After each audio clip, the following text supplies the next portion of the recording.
الحمدللہ وحدہ والصلاة والسلام علی من لا نبی بعد اما بعد فقد قال اللہ تعالی فی القرآن المجید وفرقان الحمید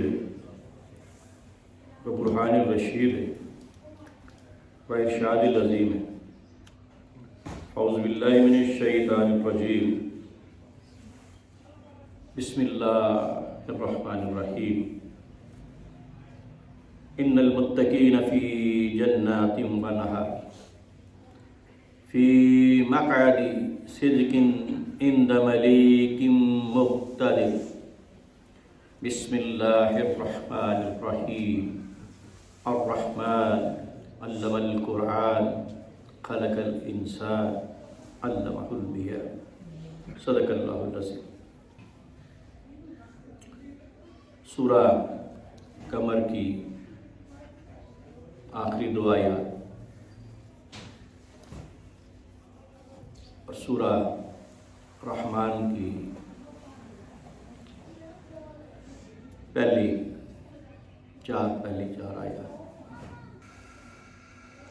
ان المتقین، ان یقینا،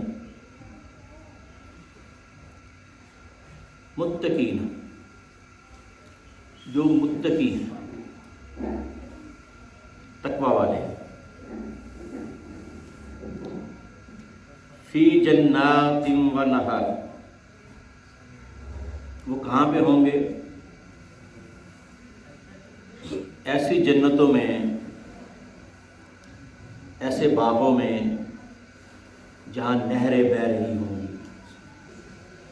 اور کس جگہ ہوں گے؟ فی مقعد، قعدہ، ہم کہتے ہیں قعدہ بیٹھنا، مقعد بیٹھے ہوں گے، صدق سچوں کی طرح، عند ملیک المقتدر، عند قریب، ملیک مالک کے، مقتدر جو قدرت والا ہے، اس مالک کے قریب بیٹھے ہوں گے جو قدرت والا ہے، یعنی اللہ تعالیٰ کے قریب ہوں گے۔ یہ متقیوں کی منازل ہے۔ متقیوں کے لیے قرآن میں کافی جگہ ان کی صفات بیان ہوئی ہیں، ان کے فضائل بیان ہوئے ہیں، ان کے مناقب بیان ہوئے ہیں، ان کے خصائص بیان ہوئے ہیں۔ اور متقین کا لفظ قرآن میں 40 مرتبہ سے زیادہ استعمال ہوا ہے، 43 مرتبہ کے قریب۔ کہیں کہا گیا ان اللہ یحب المتقین،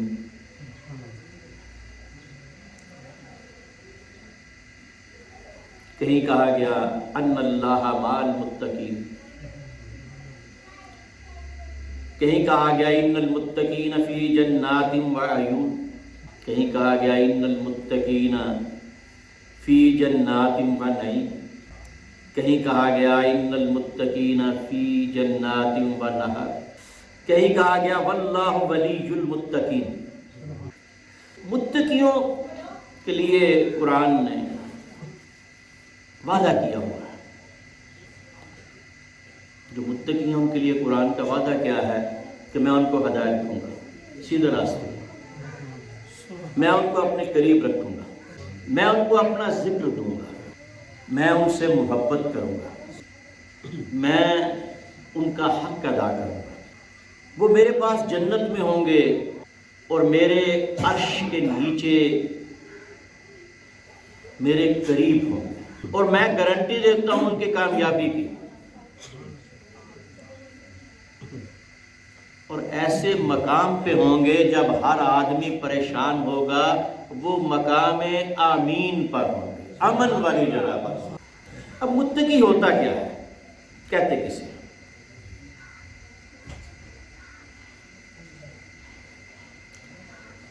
جب گھوڑا، عربی ساری جو ہے نا یہ بنی یہیں سے ہی ہے، گھوڑے کا ذکر ہوگا، اونٹ کا ذکر ہوگا، آسمان کا، ستاروں کا، زمین کا، ریت کا، کھجور کا، اور ان کی مختلف چیزوں سے عربی کے مختلف الفاظ بنے ہیں۔ 40-50 چیزیں ہیں جس سے ساری جو وہاں پہ اس وقت موجود تھی، اور پورا قرآن انہی چیزوں کے تحت ہو۔ اب واقع الفارس کہتے ہیں گھوڑے کو جب وہ بڑی احتیاط سے چل رہا ہو، واقع فرس، پاؤں بڑے آرام سے رکھے نا گھوڑا، تو اس کو کہتے ہیں واقع الفارس۔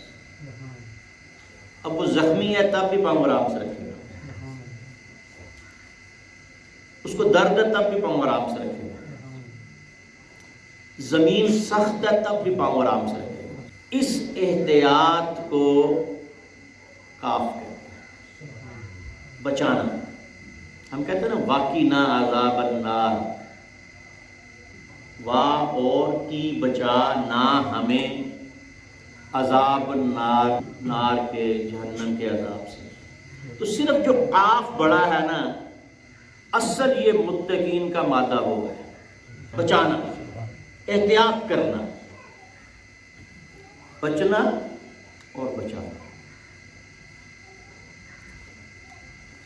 وقایا احتیاط کو کہتے ہیں، بچنے کو کہتے ہیں۔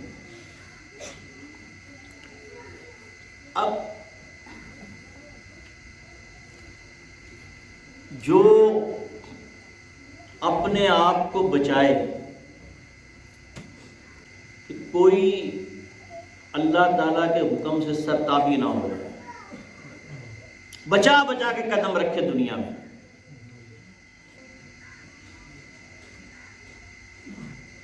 کہتے ہیں دنیا میں اس طرح ہو کہ جس طرح کشتی میں بیٹھا ہے، جیسے کشتی میں بیٹھا ہوا ہے، پانی کے اوپر ہے، جب تک پانی کے اوپر ہے یہ محفوظ ہے، اور جب پانی اس میں کشتی میں آ گیا تو اب دنیا کو چھوڑ نہیں سکتے، آپ پانی کو چھوڑ نہیں سکتے، لیکن پانی کو کشتی میں نہیں آنے دینا، پانی کے اوپر رہنا ہے، یہ اللہ کا حکم ہے، لیکن پانی کو کشتی کے اندر نہیں آنے دینا۔ تو اس احتیاط کو تقویٰ ہے، قاف، صرف ایک قاف ہے بڑا، قاف، جس کا مطلب ہے بچنا، احتیاط کرنا۔ تو جو احتیاط کرتے ہیں کہ دنیا میں رہیں بھی اور دنیا کو اپنے آپ پہ غالب نہ آنے دیں، دنیا میں چلیں بھی اور دنیا کی آلائشوں سے بچ جائیں،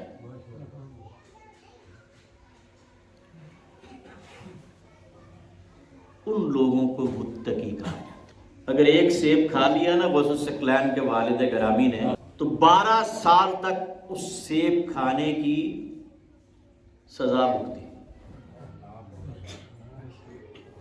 اور ان کی والدہ گرامی نے 60 سال کی عمر میں ان کی شادی ہوئی، نکاح ہوا۔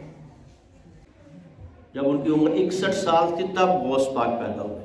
60 سال تک انہوں نے باہر نہیں دیکھا، کسی مرد کو غیر محرم سے بات نہیں کی، کسی نے ان کو نہیں دیکھا۔ تو یہ احتیاط ہے، یہ تقویٰ ہے، یہ متقین کی نشانی ہے۔ اور جب اس طرح کا باپ ہو اور اس طرح کی ماں ہو تو پھر غوث الثقلین، غوث سمدانی، قطب ربانی، شیر رحمانی، قندیل نورانی، سخی سلطان، سید عبد القادر جیلانی جیسی ہستیاں پیدا ہوئی۔ ایسے ہی نہیں، حضور اکرم صلی اللہ علیہ وسلم فرماتے ہیں، حضور اکرم صلی اللہ علیہ وسلم فرماتے ہیں مجھے چنا گیا آدم سے، پھر نوح سے، پھر ابراہیم سے، پھر اسماعیل سے، پھر کنانا سے،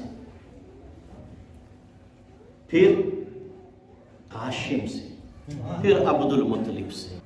تو کس طرح مجھے چن کے اللہ تعالیٰ نے پاک ارحام سے، پاک ماؤں سے، پاک باپوں سے مجھے یہاں تک پہنچایا۔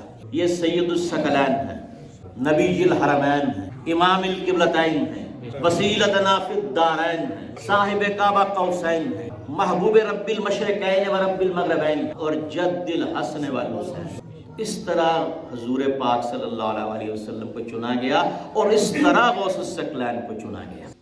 نہ کوئی سید الثقلین، دونوں جہانوں کا سید حضور کے علاوہ کوئی ہے اور نہ کوئی آ سکتا ہے، اور نہ غوث الثقلین دونوں جہانوں کا غوث سید عبد القادر جیلانی کے علاوہ کوئی ہے اور نہ کوئی آ سکتا ہے۔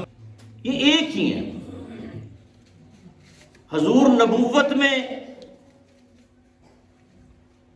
رسالت میں جس طرح عبد القادر درمیان اولیاء، چوں محمد درمیان انبیاء، جس طرح محمد صلی اللہ علیہ وسلم نبیوں میں ایک ممتاز حیثیت ہے کہ ان جیسا کوئی نہیں ہے، بلکہ ان جیسا تو کائنات میں کوئی نہیں ہے، اسی طرح ولیوں میں جو ممتاز حیثیت ہے وہ غوث الثقلین کی ہے، کہ جو آج بھی اپنی قبر مبارک میں تصرف فرماتے ہیں۔ تو اللہ تعالیٰ نے انہیں یہ مقام منکر غوث الورا اور منکر خیر الورا دونوں پائیں گے سزا، تقصیر ہے دونوں کی ایک۔ تو یہ حضور غوث الثقلین سید عبد القادر جیلانی کی حیثیت عام اولیاء سے مختلف، عام اولیاء سے مختلف ہے۔ نبیوں میں سارے نبی ہیں، حضور بھی نبی ہیں، لیکن حیثیت جو ہے نبیوں میں حضور کی وہ عام نبیوں سے مختلف۔ امام الانبیاء ہیں اور یہ امام الاولیاء، وہ انبیاء کی امامت کرنے والے ہیں، یہ اولیاء کی امامت کرنے والے ہیں، اور یہ ایسے ہی پیدا نہیں ہو جاتے، بڑی متقین ہستیوں سے آئے ہوئے ہوتے، اور خود بھی یہ کئی سال رات کے وضو سے دن کی نماز پڑھی، مغرب کی، عشاء کے وضو سے فجر کی نماز پڑھی، اور فجر کے وضو سے عشاء کی نماز پڑھی، جنگلوں میں سارا دن روزے میں رہے اور رات کو عبادت الہی میں رہے۔ یہ ایسے ہی نہیں بن جاتے، نہ ایسے غوث پاک بنتے ہیں، نہ ایسے محبوب ذات۔